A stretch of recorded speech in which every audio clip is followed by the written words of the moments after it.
So guys, bigyan ko lang kayo ng quick tour dito sa aking workshop. Matagal na ako din sa shop tour.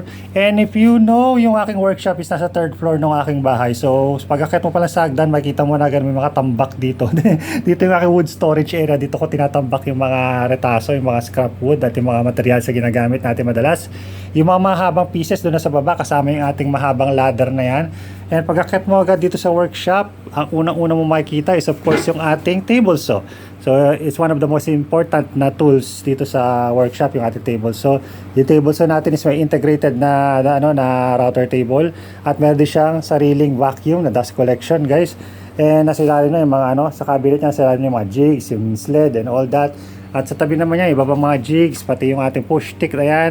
Yan yung miter gauge natin na sinaksak ko lang dyan, wala kasi ako paglagyan. Dito naman sa kabila is yung ating workbench. So workbench natin may dalawang vise, meron isang metal na Showa vise na lagi kong ginagamit at DIY na wood vise na ginawa ko. And then meron din tayong mga drawers sa loob, nandiyan yung mga tools na ginagamit ko madalas. Dito naman yung ating tool wall. So kakaayos ko lang ulit ng tool wall. So let's start with this one. Ito yung mga ating mga katam, mga Japanese saws.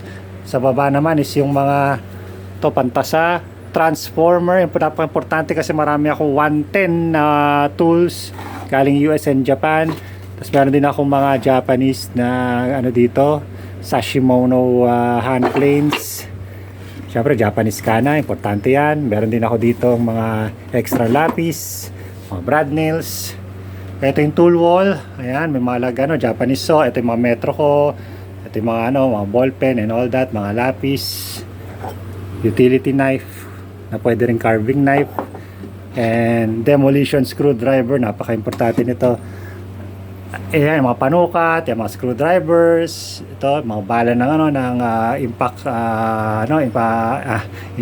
impact driver. Ayan, mga paet, ayan, plies, ayan, mga panukat yan, yung mga martilyo ko, ito, mga S-swing.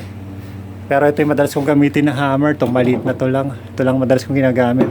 Pero meron din ako mga mallets. Ito, ginawa ko to. Ayan. Tapos, ayan, mayroong clamp rack para sa mahabang clamps. Dito, mga screws. Ayan, mga nasa lalagyan, nakakulay blue.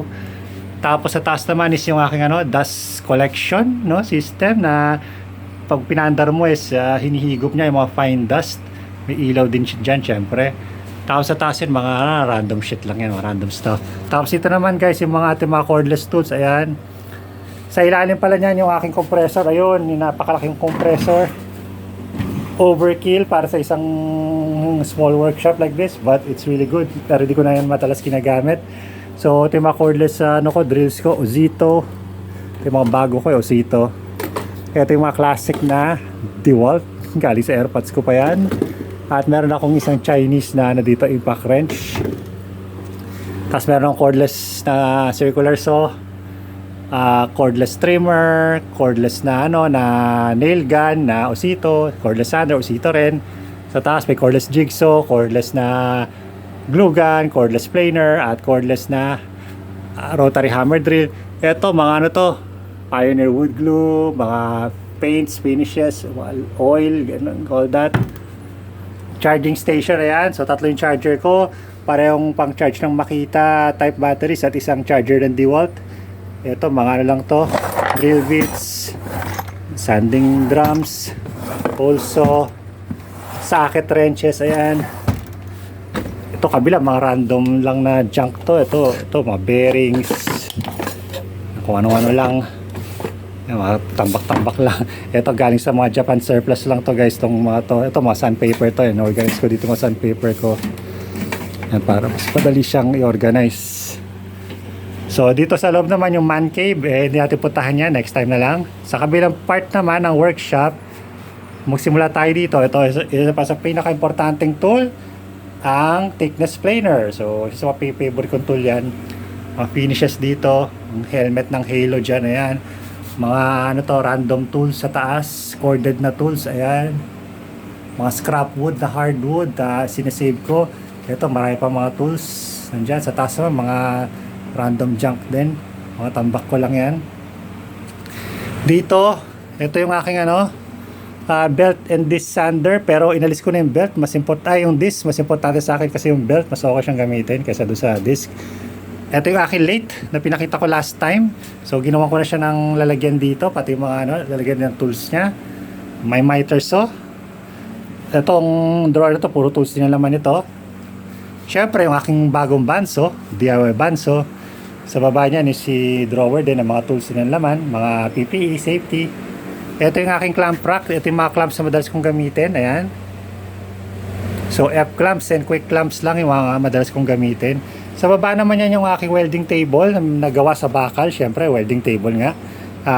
Nandiyan yung cut-off saw ko. Yung aking vise, gato, metal working vise. Corded drill na ginagamit ko rin sa lathe, sa torno. Sa baba yung aking welding machine, dalawa yung welding machine ko, isang Predator na gasless all-in-one MIG welder, gasless MIG na all-in-one, at meron akong maliit na stick welder, maliit lang siya, so maliit na stick welder na ginagamit ko yan pag kailangan ko lumabas mag-welding sa labas. Yun ang ginagamit ko, sa loob lang itong ginagamit Predator na to. Kasi ito yung aking pinaka main dust collection, yung vacuum cleaner. Meron ako mga bench grinder dito. Ayan.